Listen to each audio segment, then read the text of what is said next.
সকলের কাছে আভূমি প্রণাম। প্রণাম সেই দিব্যত্রয়ীকে, ঠাকুরমা স্বামীজিকে, যার এর আশীর্বাদ প্রতিনিয়ত আমাদের ঘিরে থেকেছে, ঘিরে থাকছে। এবং রামকৃষ্ণ সারদা মিশনের অন্তর্ভুক্ত যে একটিমাত্র কলেজ, রামকৃষ্ণ সারদা মিশন বিবেকানন্দ বিদ্যা ভবন, যার বয়স ষাটোর্ধ্ব, সেই কলেজের প্রিন্সিপাল ছিলেন শুরু থেকে পরম পূজনীয়া শ্রদ্ধেয়া অমল প্রাণা মাতাজি, যিনি এখন রামকৃষ্ণ লোকে। তার সম্বন্ধে আমরা দু চার কথা বলবো। সেই কলেজেরই প্রাক্তনী ছাত্রীরা, আমাদের প্রাক্তনী সংসদ যা রয়েছে, যেটি সেই সংস্থার প্রেসিডেন্ট রয়েছেন আমাদের সঙ্গে উপস্থিত সুমনা চৌধুরী, আমাদের প্রিয় সুমনা দি, তিনি প্রেসিডেন্ট।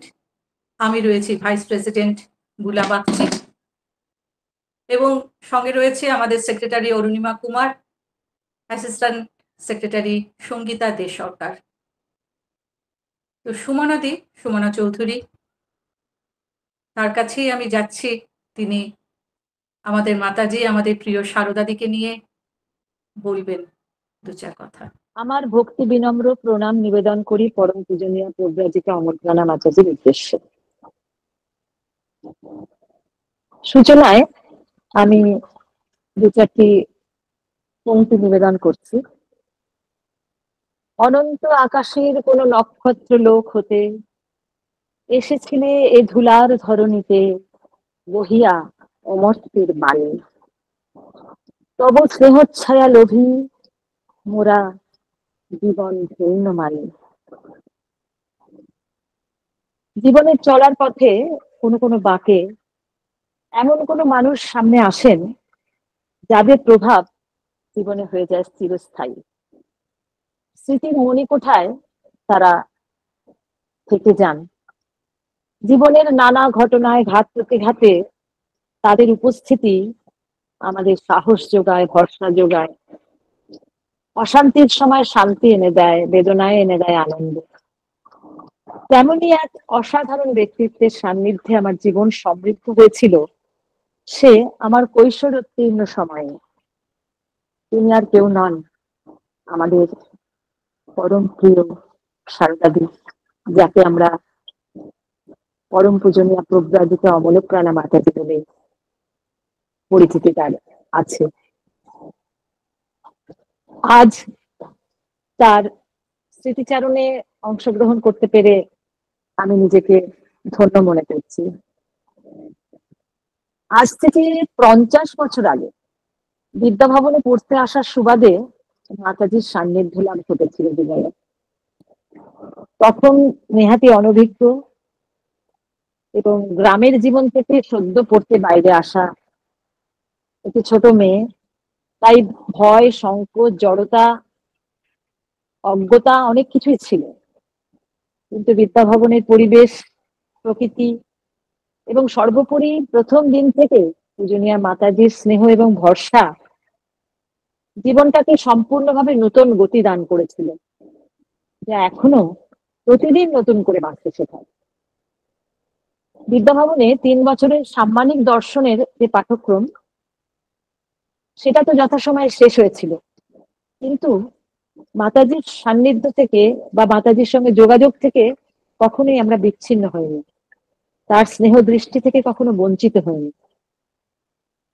আমাদের ছাত্রীদের কাছে তিনি একটা বিশেষ শ্রদ্ধা সম্ভ্রমের জায়গাতে ছিলেন, এবং যেহেতু তিনি কলেজের অধ্যক্ষা মাতাজি, তাই সমীহ করে সবাই আমরা চলতাম। কিন্তু বিদ্যা ভবনের প্রাক্তনীরা সকলেই একথা এক বাক্যে স্বীকার করবেন যে তার অন্তরে যে ভালোবাসার একটা ফল্গু ধারা বয়ে চলতো, আমরা কিন্তু সর্বদাই সেটা অনুভব করতে পারতাম। কখনোই সেখান থেকে আমরা সরে যেতাম না। কখনো পড়াশোনায় অবহেলা, তার জন্য শাসন, সেটাই বেশিরভাগ ক্ষেত্রে ঘটতো। তিনি খুব শান্তভাবে বলতেন যে বাবা মারা যে তোমাদের এত দূরে ছেড়ে দিয়েছে, এত কষ্ট করে তোমাদের ছেড়ে, তারাও তো আছেন, কত আশা করেন তোমাদের উপরে, তোমরা পড়াশোনা না করলে কি করে হবে। আবার যদি কখনো শরীর খারাপ হয়েছে, মাতাজির মুখে চিন্তার ছাপ দেখেছি। ঠিক একইভাবে খেলার মাঠে মাতাজি কিন্তু আমাদের সঙ্গ দিয়েছেন। খুব ভালো ব্যাডমিন্টন খেলতেন তিনি, এবং আমরাও তার কাছেই আমাদের ব্যাডমিন্টন খেলার প্রথম পাঠ নিয়েছিলাম। এবং সবকিছুর মধ্যে দিয়ে যেটা বারবারই মনে হয় যে অলক্ষ্যে থেকে যে জীবনটাকে কিভাবে গড়ে নেব, সেটা তিনি সর্বদাই কিন্তু অলক্ষ্যে থেকে সাহায্য করে গেছেন।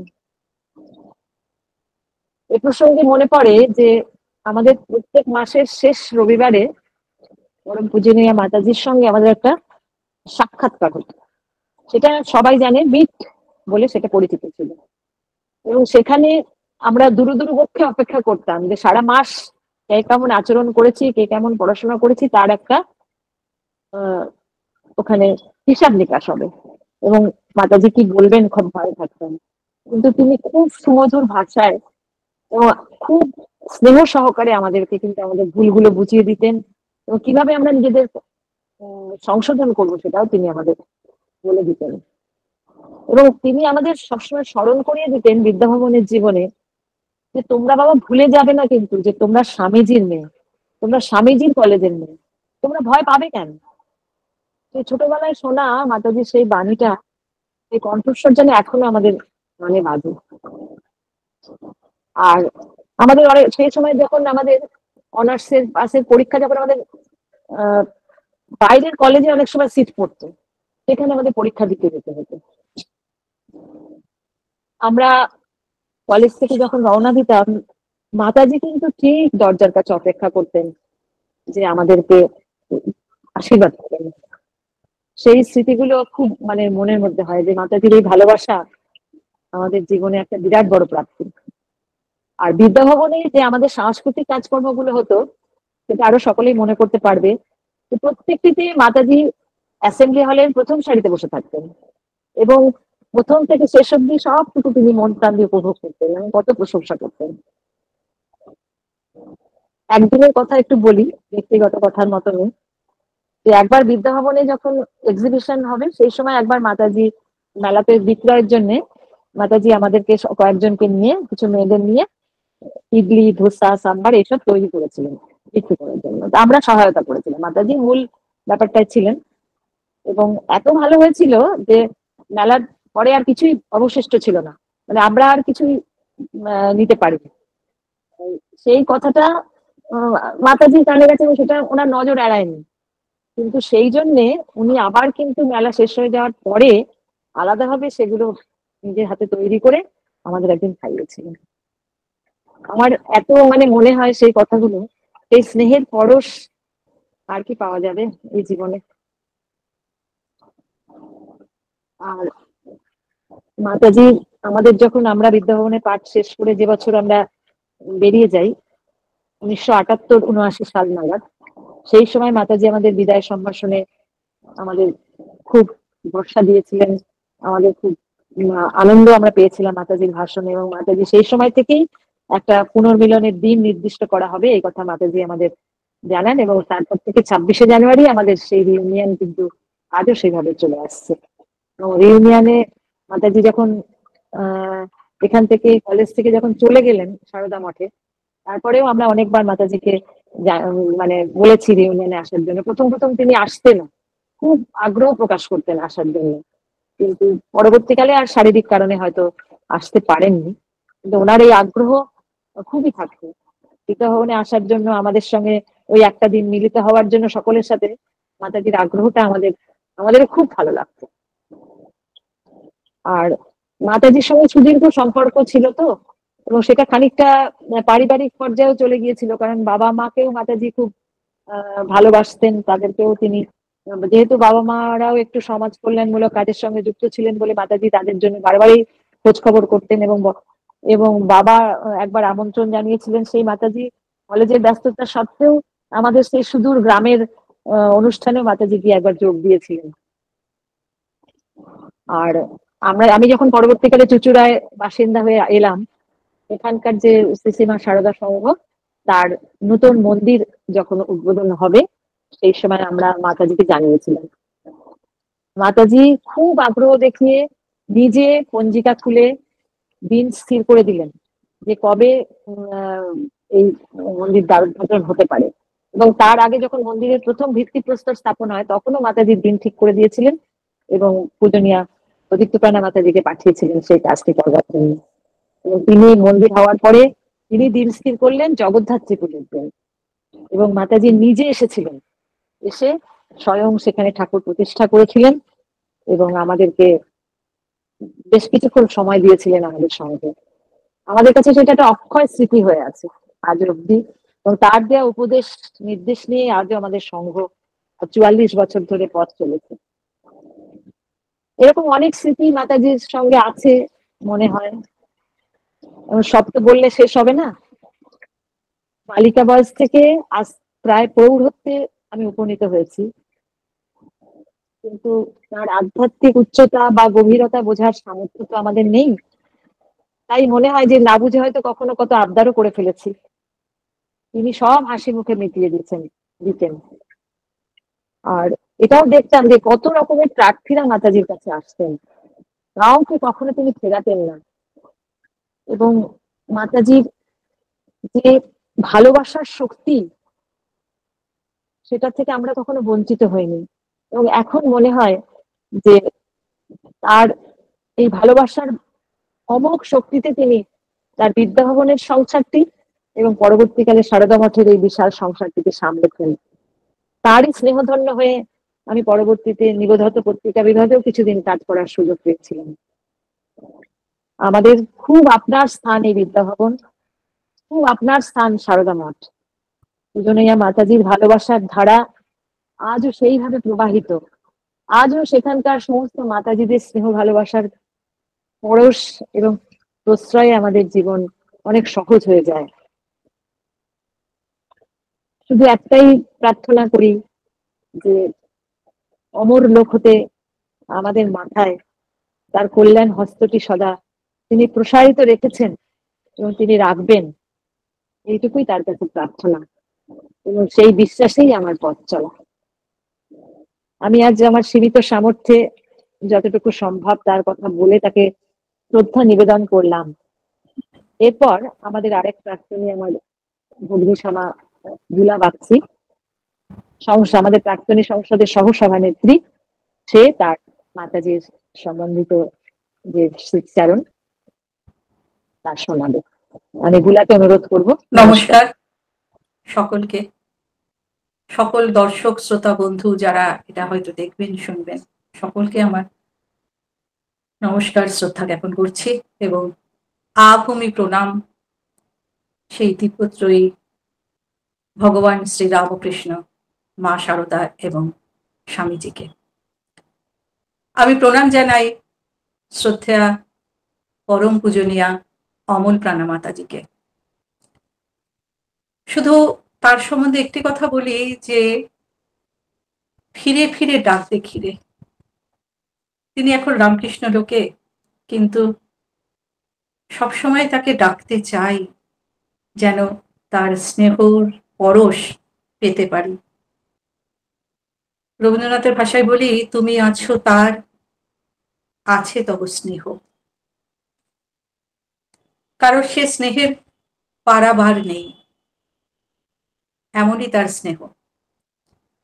আমি ফিরে যাই 1983-তে।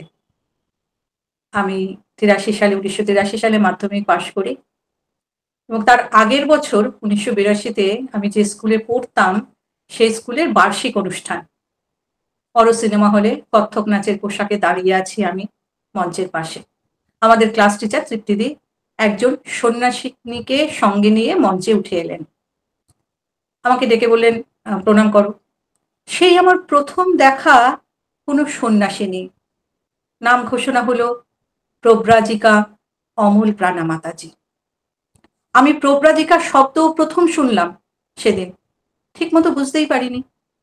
কারণ মাতাজিদের যে এরকম একটি সংগঠন আছে, রামকৃষ্ণ সারদা মিশন আছে, এটাই আমার জানা ছিল না।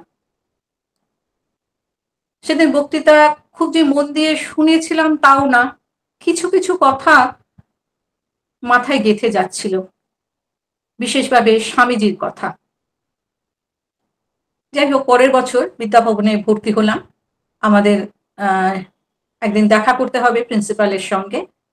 প্রিন্সিপাল লেখা ঘরে প্রবেশ করলাম মায়ের সাথে।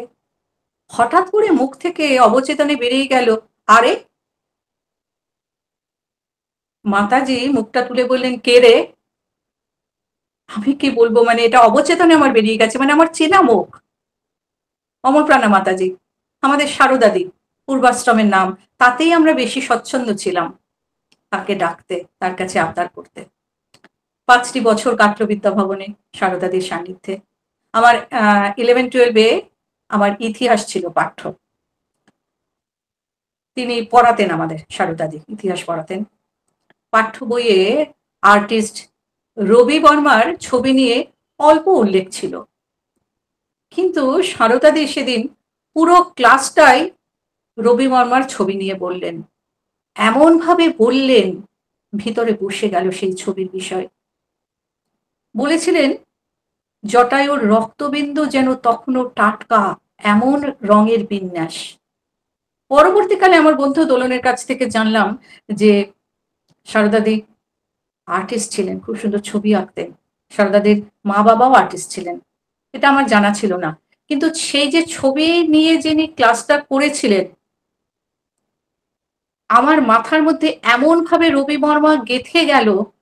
আমি যখন পরবর্তীকালে 92 সালে মহীশূরের মিউজিয়ামে আর্ট গ্যালারিতে রবি বর্মার ছবি দেখলাম, হুবহু সারদাদির বর্ণনা। আমি এমন বিস্মিত হয়েছিলাম যে এভাবেও কেউ পড়াতে পারেন, এভাবেও কেউ মাথার মধ্যে গেঁথে দিতে পারেন একটা ঘটনাকে। আমি সত্যি সে বিস্ময় আমার আজও কাটেনি। আর রবি বর্মার ছবির মধ্যে দিয়ে স্বাধীনতা জন্য যে লড়াই তিনি প্রচ্ছন্নভাবে দেখাতে চেয়েছিলেন, এবং আমি ঘুরে ঘুরে প্রত্যেকটা ছবির বিষয় যেন আমার চোখের সামনে ভেসে উঠছিল। যাই হোক, কলেজের সময় আমরা তো খুব দুষ্টু ছিলাম, শাসন করতেন, ভালোবাসতেন। একটা ঘটনার কথা বলি। আমার সাম্মানিক বিষয় ছিল বাংলা। তো বাংলা অনার্সে আমাদের পুষ্পদি মেঘনাদ বধ কাব্য পড়াতেন। তো মেঘনাদ বধ কাব্যে তিনি বলেছিলেন এটা খুব গুরুত্বপূর্ণ চতুর্থ স্বর্গ। পড়ে গেছি চতুর্থ স্বর্গ আমরা। চতুর্থ স্বর্গের উপযোগিতা, নামকরণের সার্থকতা, যাবতীয় চতুর্থ স্বর্গই পড়ে গেছি। অনার্স পরীক্ষাতে গিয়ে দেখছি এসেছে দ্বিতীয় স্বর্গের নামকরণের সার্থকতা। কেউ লিখতে পারেনি, কিচ্ছু না। তবু নামটা দিয়ে কোনো রকমে লেখার চেষ্টা করেছিলাম। অনেকে বললো আমি চতুর্থ স্বর্গই লিখে যাব, মানে আমরা হতবাক। যাই হোক, পুষ্পদির অভিযোগে ডেকে গণ বকাবকি। তারপর বালিকা সুলভ হাসি হেসে বললেন, এই তোমরা সেকেন্ড ক্যান্টো বাদ দিয়ে লাভ দিয়ে ফোর্থ ক্যান্টো পড়ে এলো কেন বলো তো? আমরা তো স্বর্গকে ইংরেজিতে ক্যান্টো বলে তাই জানি না। আমরাও অবশ্য তখন হাসিতে যোগ দিয়েছি। কলেজ থেকে বেরোলাম 1988-তে, 2 বছর 11-12 এবং তারপরে 3 বছর অনার্স। এমএ পড়লাম, পাশ করলাম, সংসার জীবনে ঢুকে গেলাম। বছর 10 আগে আনন্দবাজার পত্রিকায় সভা সমিতি অনুষ্ঠান সূচিতে দেখলাম বিধাননগরে বিবেকানন্দ সেন্টারে সারদাদির বক্তৃতা। কাছে থাকি, পৌঁছে গেলাম। সভা শেষে খুব ভিড়, খুব ভিড়। আমি একটু উঁচু সিঁড়িতে দাঁড়িয়ে আছি, ভিড়ে কাছে যেতে পারছি না। দূর থেকে দেখতে পেয়ে বললেন, বুলা দেবী কাছে আসবেন না। আমি তো লজ্জায় মরি। উনি নিজে ভিড় সরিয়ে বললেন, কাছে এসো, কাছে এসো। মাতাজি প্রণাম বলতেই স্বভাব সুলভ কণ্ঠে বলে উঠলেন, এই কবে থেকে তোমার কাছে মাতাজি হলাম রে?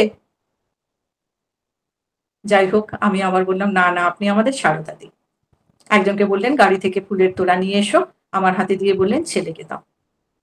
তো এই হলেন সারদাদি। কি বলবো, তিনি হয়তো সকলের কাছে অন্যরকম প্রতিভায় প্রতিভাত, কিন্তু আমরা তো সেই চোখে কখনো দেখিনি।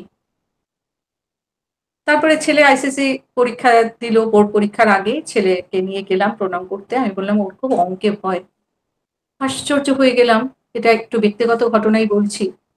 উনি ছেলের হাতটি তার হাতের মধ্যে নিলেন, বললেন, আমি তোমার অঙ্কের ভয় আজ থেকে নিয়ে নিলাম, তুমি নির্ভয় হয়ে পরীক্ষা দাও। এবং ছেলে যখন খুবই ভালো রেজাল্ট করলো, মঠে গিয়েছি, গিয়ে গেটে বসিয়ে রেখেছি, যেহেতু আমাদের সারদা মঠের কিছু নিয়ম তো আছেই। মাতাজির কাছে গিয়েছি, খুব বকা খেলাম, খুবই, যে তুমি কেন ছেলেকে বসিয়ে রেখে এসছো, যাও নিয়ে এসো ভেতরে। একটি ল্যামিনেশন করা একটা ছবি হাতে দিলেন, বললেন আজই তৈরি হয়ে এসেছে এই ছবি, তোমাকে প্রথম দিলাম, তুমি সাথে রেখো। এই যে কত বড় পাওয়া আমার কাছে, আমি বোঝাতেই পারবো না, বলে বোঝাতেই পারবো না। সেই ছবি এখনো আমাদের কাছে রয়েছে, আমরা বহন করে চলেছি শ্রদ্ধার সাথে। সিঙ্গাপুর বেড়াতে গেলেন, বললেন একটি চাবির রিং এনে দিলেন। সেই চাবির রিং ছবি সহ স্বামীজির, আমি সেটা আমার শান্তিনিকেতনে একটি ছোট্ট আস্তানাতে রেখে দিয়েছি, দেয়ালে টাঙিয়ে, যাতে সবসময় যেন আমি মাতাজির ছোঁয়া পেতে পারি। মানে সর্বক্ষণ তিনি পথ দেখিয়ে চলেছেন আমার জীবনে। এই যে ক্রমশ হয়ে ওঠা বলে না, আজকে আমি যতটুকু যা কিছু হয়ে উঠতে পেরেছি, তার পিছনে অবদান হলো এই বিদ্যাভবন কলেজে।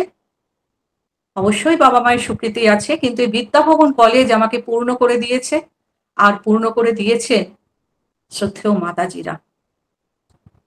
অমলপ্রাণা মাতাজির সঙ্গে যখন শেষ দেখা হলো কবে, আমরা গত বছর, তার আগের বছর গুড ফ্রাইডেতে আমরা ৩ বন্ধু নীলিমা, শর্মিষ্ঠা আমরা গিয়েছি সারদা মঠে। শারীরিক খুবই অসুস্থ তিনি, সেটা উপেক্ষা করেও যখন দেখলেন আমরা গিয়েছি, বললো তোমরা আর কোনো রকম আমাকে বাধা নিষেধ দেবে না, আমি মানবো না, আজ শুধুই ওদের ৩ জনের সঙ্গে গল্প করব। ঘন্টাখানেক কি ১.৫ ঘন্টা। তারপরেও মাতাজিরা ডাকতে আসছেন, বলছে না, এই তোমরা ছাড়ো, তোমরা সরে যাও, আমি ওদের সঙ্গে গল্প করব, ওদের কথা শুনবো। সকলের নামে নামে আশীষ বাণী লিখে দিলেন, প্রার্থনা করলেন পরিবারের সকলের কাছে। এ পাওয়া কোথায় পাবো আমরা? আমার ছেলে এখন থাকে বিদেশে, ও যখন আসতো দেখা করতে, মাতাজির কাছে যেত, এমন খুঁটিনাটি জিজ্ঞেস করতেন, গবেষণার বিষয় কি, কি পড়ছো বাবা তুমি, সেখানে তোমাদের খাদ্যাভ্যাস কি, তোমাদের কলেজ আওয়ার্স কখন, মানে প্রতিটা বিষয়, এবং গবেষণার বিষয়, ড্রাগ মেটাবলিজম কিভাবে শরীরে ছড়িয়ে যায়, তার কি রিয়াকশন, তাই নিয়ে ছেলের কাজ। এত সুন্দরভাবে উনি বুঝে নিলেন পুরো বিষয়টা। তার আগে আমি নিজে মা হয়েও আমি ছেলের এই বিষয় বুঝতে পারিনি। উনি খুঁটিয়ে খুঁটিয়ে জিজ্ঞেস করে বুঝলেন, এবং আমি বুঝে গেলাম। এইখানেই হলো আমার প্রাপ্তি এবং তার বিশালতা। তিনি কিভাবে ছাত্রছাত্রীদের মধ্যে থেকে তাদের সেরাটা বের করে আনতে পারেন, সেই শিক্ষা আমরা কিন্তু পেয়েছি মাতাজির কাছে। ছেলের পিএইচডি ডিফেন্স, টেনশনে ছুটে গেছি সারদা মঠে। জ্বর গায়ে এসে দেখা করলেন, হাত ধরে বললেন, মাকে বলো অন্তর থেকে, চিন্তা করো না, তিনি সব ভার নিয়েছেন, নেবেনও। জ্ঞান তো সেটাই আমার শেষ কথা আমার প্রিয় সারদাদির সাথে। যখন শেষ শয্যায় মঠ থেকে খবর দিলেন, সেবা প্রতিষ্ঠানে গিয়েছি, অচেতন অবস্থায় দেখে শুধু বললাম, আমার সব কথা এবার কাকে জানাবো? আমার একটা ব্যক্তিগত ধারণার কথা বলি, অমলপ্রাণা মাতাজিকে আমার অভেদ মনে হতো শ্রী শ্রী মায়ের সাথে। মানে মনে হতো যেন পূর্বাশ্রমের নাম সার্থক হয়েছে। আমি আর কি বলবো, আমি সর্বক্ষণ ঘিরে আছেন সারদা মঠের শ্রদ্ধেয় মাতাজিরা, আছেন রামকৃষ্ণ লোকে চলে গেছেন যেসব মাতাজিরা, তারাও আমাদের ঘিরে আছেন সর্বক্ষণ, আমাদের পথ দেখাচ্ছেন।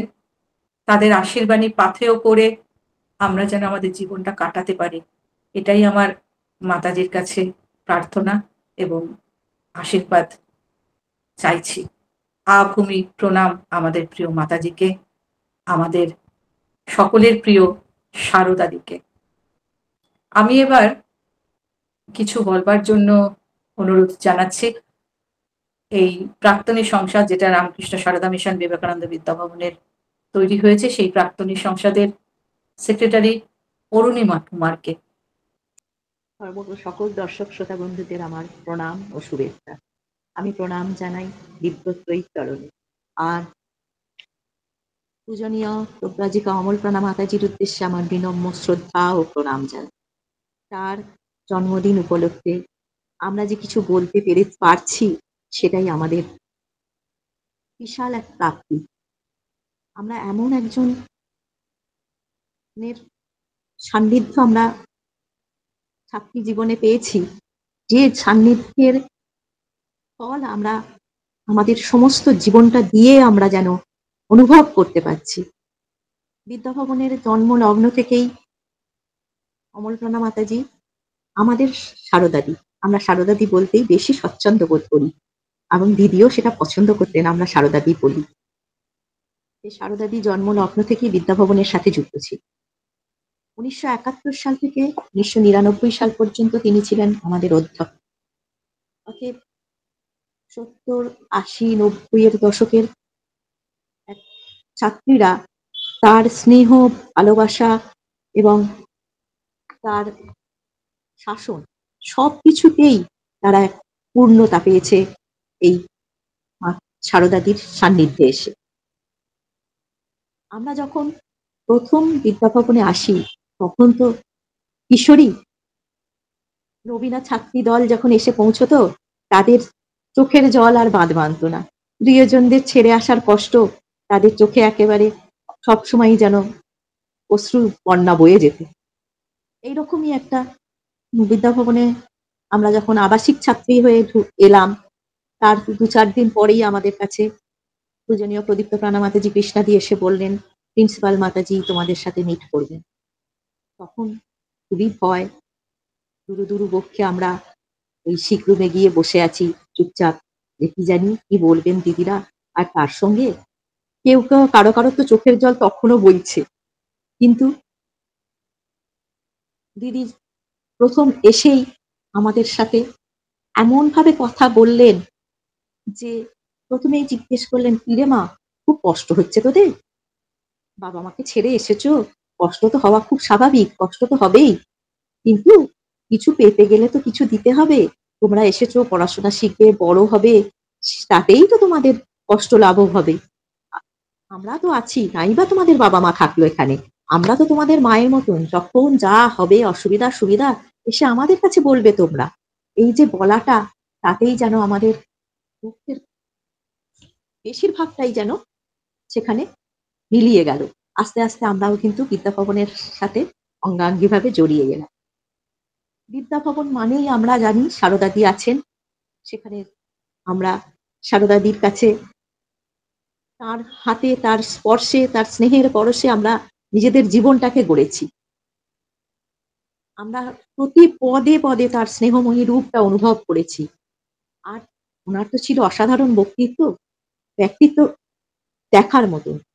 সেটাতেই প্রথম যেন মুগ্ধ হয়ে যেতে হতো।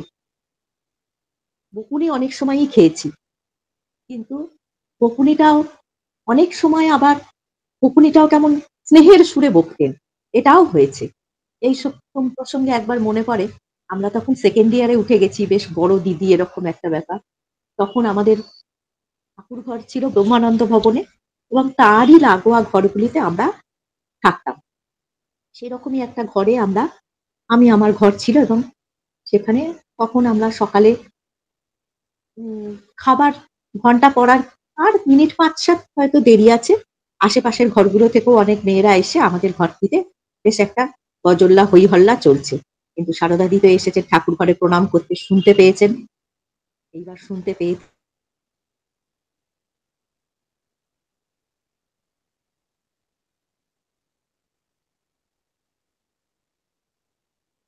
তো না, দিদি আমাদের বকলেন প্রথমেই, "কেন তোমরা এত চিৎকার করছো?" বলে ১ম এ খুব বকলেন। তারপরেই কিন্তু সুন্দর করে বুঝিয়ে বললেন, "তোমরা ঠাকুর ঘরের পাশে থাকো, তোমরা সিনিয়র, তোমরা যদি এরকম করো তাহলে আর কি আর তো সবাই এরকম, তোমাদের দেখে কি শিখবে? তোমরা তো বড় হয়ে গেছো, তোমাদের এটা করাটা উচিত নয়।" এই যে বুঝিয়ে বললেন এবং তাতে আমাদের একটুও খারাপ লাগা হলো না। আমরা যেন বুঝতে পারলাম আমাদের ভুলটা কোথায় হয়েছে। তাই সঙ্গে সঙ্গে আমরা কিন্তু এটা করা উচিত নয়, আমরা সেটা অনুভব করলাম। আর সেই ভুল কিন্তু আমাদের ২য় দিন হয়নি। কত যে খুঁটিনাটি বিষয় তিনি নজর রাখতেন ভাবতেই অবাক লাগে। বিদ্যাভবনে থাকাকালীন তো বটেই। তারপরে যখন বিদ্যাভবন থেকে আমরা বেরিয়ে গেছি, তখন যেন আরো বেশি অনুভব করেছি যে আমাদের চলার পথে যে ওনার যে কথাগুলো শেখানো বা কাজ যেগুলো যিনি আমাদের বলেছেন, সেই জিনিসগুলো যে আমরা যেন পরে আরো বেশি করে আমাদের নিজেদের সংসার জীবনে বা চলার পথে যেন আরো বেশি করে আমরা অনুভব করতে পেরেছি। আর ছাত্রীদের প্রতি ওনার যে কি অসাধারণ স্নেহ ছিল, সেটা একটা সামান্য আমার ব্যক্তিগত অভিজ্ঞতা। আমি তখন বিদ্যাভবন থেকে পাশ করে চলে এসেছি। একদিন আমি বিদ্যাভবনে যাচ্ছি, আর দিদিও গাড়ি নিয়ে বেরিয়ে যাচ্ছে।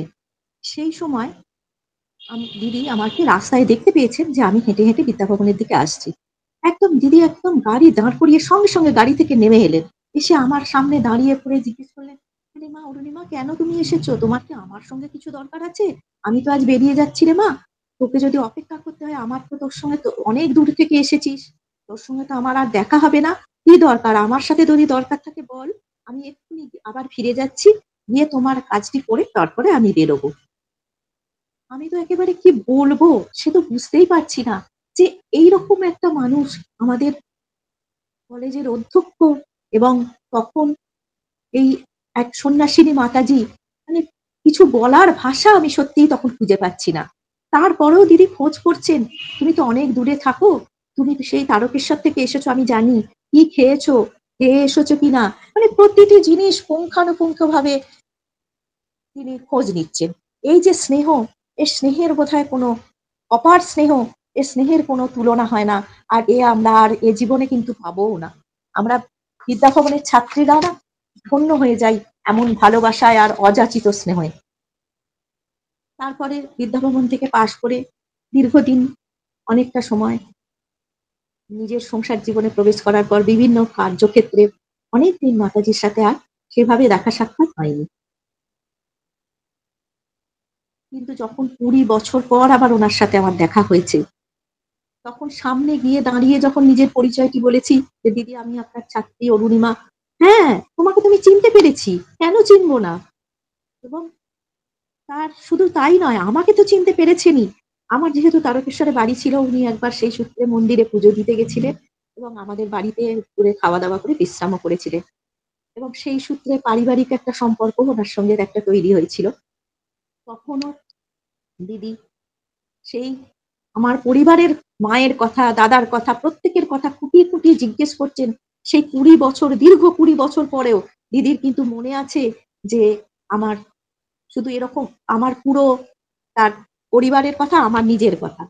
আমরা তো একটা ছাত্রী নই। কত, কত ছাত্রী দিদির কাছ থেকে, কত কলেজের প্রতি বছর কত ছাত্রী বেরিয়ে যাচ্ছে। তারপরেও কিন্তু প্রত্যেককে উনি পুঙ্খানুপুঙ্খভাবে এত সুন্দর করে মনে রাখতেন, এটা সত্যি কিন্তু আমাদের কাছে এক অপূর্ব পাওনা। আমার আরেকটি কথাও এখানে খুব ব্যক্তিগত কথা তবুও বলছি। আমার তখন বিয়ে ঠিক হয়েছে। আর ৭ দিন না ৮ দিন পরে আমার বিয়ে। সেই সময়ে আমার এক দিদি আসাম থেকে এসেছে তার মেয়েকে বিদ্যাভবনে ভর্তি করবে বলে। আমাকে খুব অনুরোধ করলো। আমি গেলাম সে মেয়েটিকে ভর্তি করার জন্য। তখন ভর্তির অনেকটা সময় দেরিও হয়ে গেছে একটু। দিদির কাছে গিয়ে একটু অনুরোধ করলাম যে, "দিদি।" আমি যেই ভেতরে ঢুকেছি দিদির ঘরে, প্রিন্সিপাল ঢুকেছি যখনই, দিদি আমাকে দেখেই ভীষণ বকে উঠলেন। "তুমি কেন এসেছো অরুণিমা? তোমার না আর ৭ দিন পরে বিয়ে? তুমি এই সময় বাইরে বেরিয়েছো?"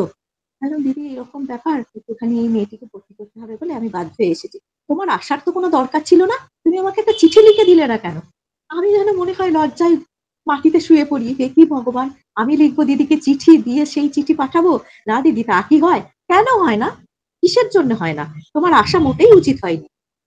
কত সুন্দর করে, মানে যে শাসনটার যে কত স্নেহের শাসন, সেটাও আমরা প্রতি পদে পেয়েছি। আর পেয়েছি কত ছোট, ছোট শিক্ষা। ঠাকুর ঘরে প্রণাম করতে গিয়ে যে সকলের জন্য মঙ্গল প্রার্থনা করতে হয়, সে শিক্ষা তো আমরা সারদাদির কাছ থেকেই পেয়েছি। যখন বিদ্যাভবনে থাকতাম, প্রণাম করে একদিন ঠাকুরঘর থেকে বেরোচ্ছি, আমাদেরকে ধরে জিজ্ঞেস করলেন, "কি চাইলে ঠাকুরের কাছে প্রণাম করে?" আমি চুপ করে রয়েছি, হাসছি। "নিজের জন্য যা চেয়েছো চেয়েছো, সকলের জন্য মঙ্গল চেয়েছো কি?"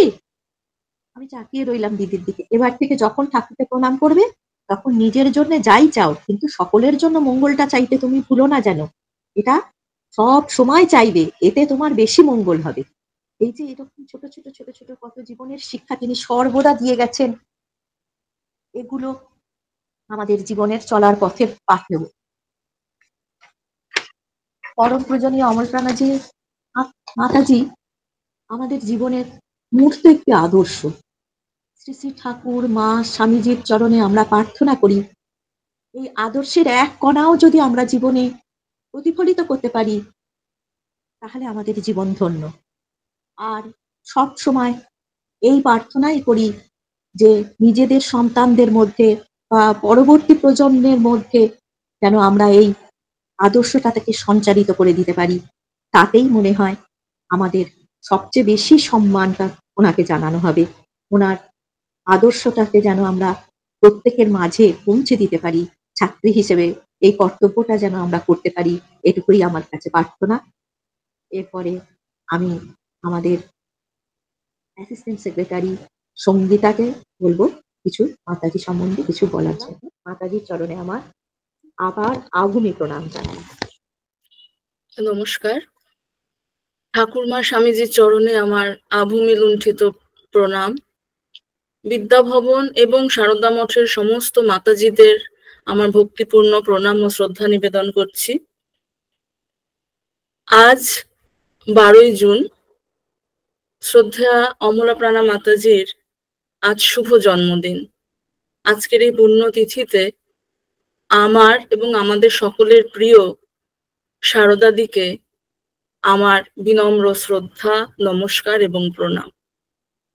আজকের এই বিশেষ দিনটিকে উদযাপনের যে মহতী আয়োজন বিদ্যাভবন গ্রহণ করেছে, প্রাক্তনী সংসদের সহায়ক সম্পাদিকা হিসেবে আমি তাকে অত্যন্ত সাধুবাদ জানাই এবং রইল আমার অকুণ্ঠ কৃতজ্ঞতা।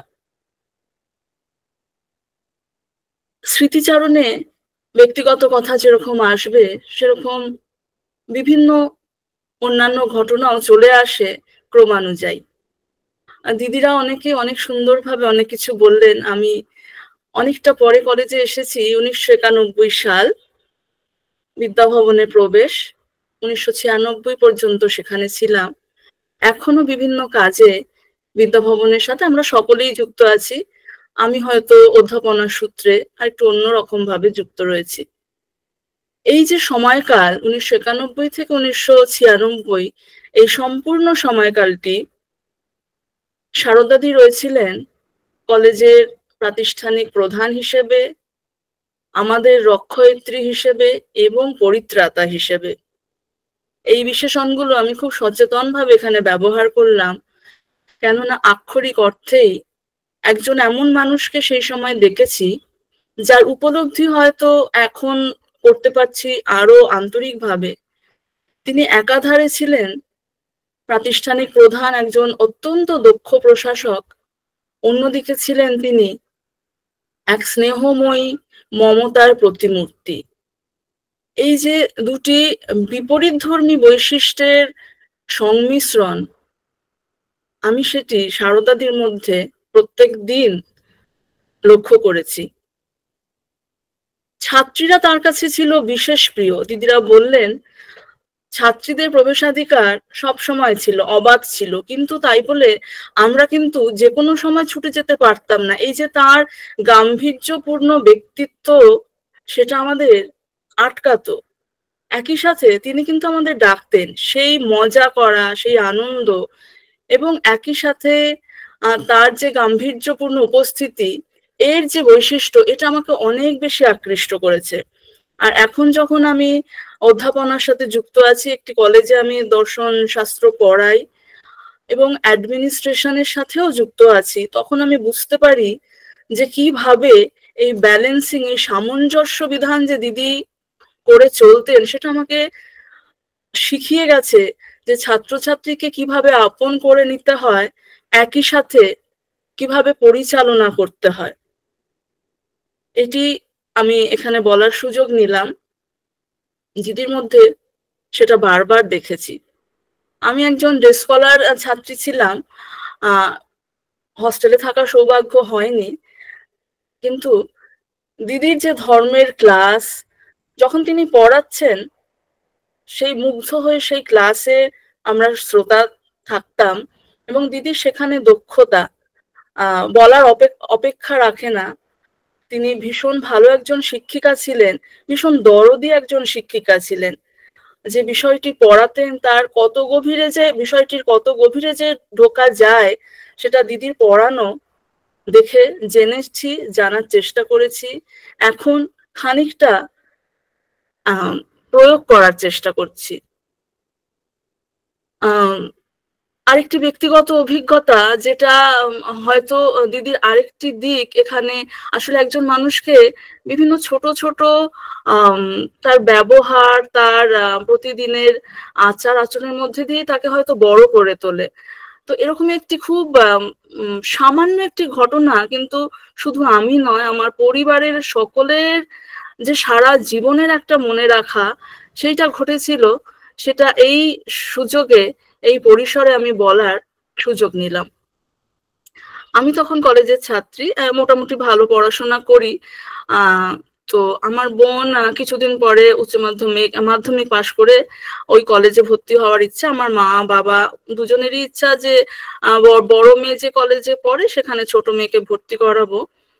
তো আমার বোনের খানিক নম্বর কম ছিল সেই সময়, যে রিকুইজিট নাম্বার ছিল যার ফলে বিদ্যাভবনে ভর্তি হওয়া যায়, তার থেকে খানিকটা একটু নম্বর কম ছিল। তো মা অফিসে গেছেন, দিনের পর দিন অফিসে গেছেন, একটু রিকোয়েস্ট করা, একটু অনুরোধ করা যাতে ছোট মেয়েকেও সেখানে ভর্তি করা যায়। অফিস থেকে বারবার বলেছেন যে যদি কারোর কিছু করার থাকে সেটা হচ্ছে প্রিন্সিপাল মাতাজির, আপনি যান, সেখানে যদি কিছু বলতে পারেন, তিনি যদি রাজি হন তাহলে। তো একজন কলেজের প্রিন্সিপাল, মা একজন সাধারণ গৃহবধূ, তিনি একটু ভয় ভয়, একটু উদ্বিগ্ন হয়েই একটু অনুরোধ করলেন বাহাদুর দ্বারা থাকতেন যে তাদের যদি তাকে একটু সাক্ষাতের সুযোগ করে দেওয়া হয়। তো দরজাটা একটু ফাঁক করা ছিল।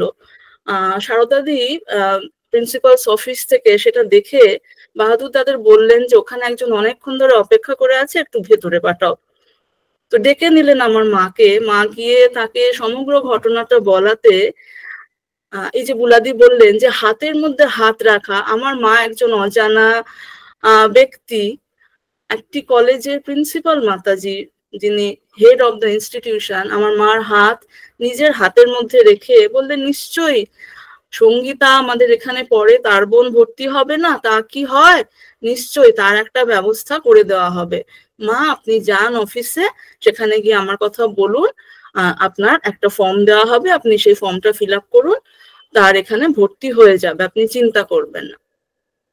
এই যে একজন মাতৃত্ব বোধ সম্পন্ন একজন মানে উচ্চ স্তরের যে মাতাজি, অন্য মায়ের কষ্ট, তার উৎকণ্ঠা, তার উদ্বেগ এত সহজে বুঝে ফেললেন। একটি দিনই মাত্র সারা জীবনে আমার মার সাথে মাতাজির সাক্ষাৎ হয়েছিল। এখনো আমার মার 85 বছর বয়স, তিনি এখনো সেই দিনটি ভুলতে পারেন না। আমাদের যখনই স্মৃতিচারণ হয় এই কথাটি উঠে আসে। একজন অচেনা মানুষকে এইভাবে তার স্পর্শই ছিল এমন যে একটা প্রশান্তি বয়ে যেত সারা শরীরে। আমার মারও তিনি কৃপাধন্য ছিলেন, সেই অনুভূতি তিনি পেয়েছেন। শারদাদি এমনই ছিলেন, মমত্ববোধ, মাতৃত্ববোধ এবং দৃঢ় পরিচালনা, সমস্ত কিছুর এক মেল বন্ধন। এইভাবে মাতাজিকে দেখেছি। এবং যখন প্রাইজ নিতে যেতাম, যখন আমাদের অ্যানুয়াল ফাংশন হতো, মাতাজির কাছ থেকে অনেক প্রাইজ পেয়েছি, প্রণাম করতে গেছি, এই যে আশীর্বাদ করেছেন, তোরা হলি মায়ের মেয়ে, তোমরা মায়ের মেয়ে, তোমাদের কেউ আটকাতে পারবে না, তোমরা এগিয়ে যাবে। এই কথাগুলো সেই সময় শরীরে শক্তি সঞ্চারিত করত। এখন সেগুলো আরো গভীরভাবে উপলব্ধি করতে পারি।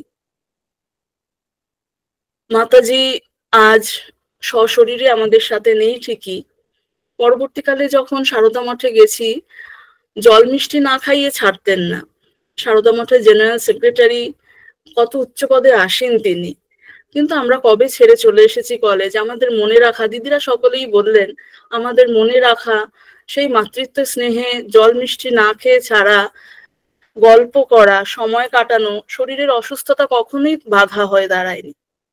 এমন একজন মানুষকে আমরা অন্তরের মধ্যে রেখে দিয়েছি, তিনি শক্তি হিসেবে আমাদের শিরা উপশিরায় প্রবাহিত। তার এই আশীর্বাণী রামকৃষ্ণ লোক থেকে আমাদের সকল ছাত্রীদের ওপর বর্ষিত হোক, এই কামনা করে আমার এই ক্ষুদ্র বক্তব্য এখানে শেষ করলাম। নমস্কার। আমি একটু বলি শেষ কথা। এখানে যে মাতাজির জন্মদিন উপলক্ষে এই যে আয়োজন হয়েছে, এটা women missionary of the Ramakrishna order research and resource centre এখান থেকেই ব্যবস্থা করছে বিদ্যাভবন থেকে, এবং প্রতি বছরই এরকম একটা কিছু মেমোরিয়াল লেকচার দেওয়া হবে মাতাজির জন্মদিন উপলক্ষে।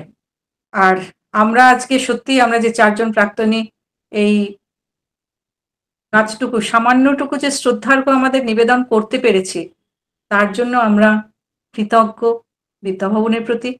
এবং এই শ্রদ্ধা, এই অপার পাওয়া, এটার তুলনা নেই, এটাই আমি বলতে চাই। এবং এত সুন্দর করে সুমনা দিয়ে অরুণিমা, সঙ্গীতা এই স্মৃতিচারণা করলো, আমি একটুখানি 2-1টি কথা বললাম। আর এই ব্যবস্থাটুকু যে আমাদের সুযোগটুকু করে দেওয়ার জন্য সত্যিই আমরা কৃতজ্ঞতা জানাই অকুণ্ঠ চিত্তে। Women missionary of the Ramakrishna order research and resource centre, এখান থেকে এই ব্যবস্থাটা করা হয়েছে। তাদেরও আমাদের এই 4 জনের তরফ থেকে অকুণ্ঠ চিত্তে ধন্যবাদ, শ্রদ্ধা এবং কৃতজ্ঞতা জানাই। প্রতি বছরই এভাবেই আমাদের প্রিয় সারদাদি, শ্রদ্ধেয়া পরম পূজনীয়া অমলপ্রাণা মাতাজির জন্মদিনে এই শ্রদ্ধার্ঘ্য নিবেদিত হবে। অসংখ্য ধন্যবাদ সকলকে।